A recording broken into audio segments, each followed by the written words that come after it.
now we have the final piece, which is amazingly beautiful. And then this is a low crescent, and this is the high one.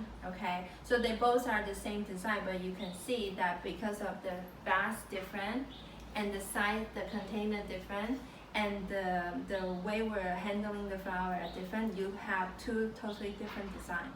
And you can see in the detail that we create a one side long, one side short, and we have the focal point in the middle. Okay, and then how the color was transcend from the green to the yellow and to the red.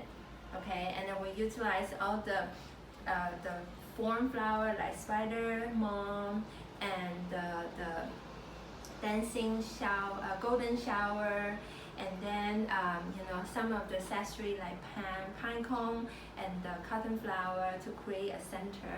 And then we have everything else just extruded out from both sides. Obviously, one side is quite long, so create this curve shape.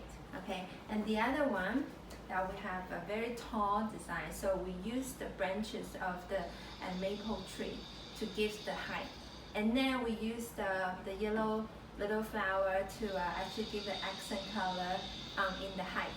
Okay, and then we have the spider mom and another spider mom kind of like echo to each other from the bottom to the top. And then everything else is zigzagging in between your maple leaves.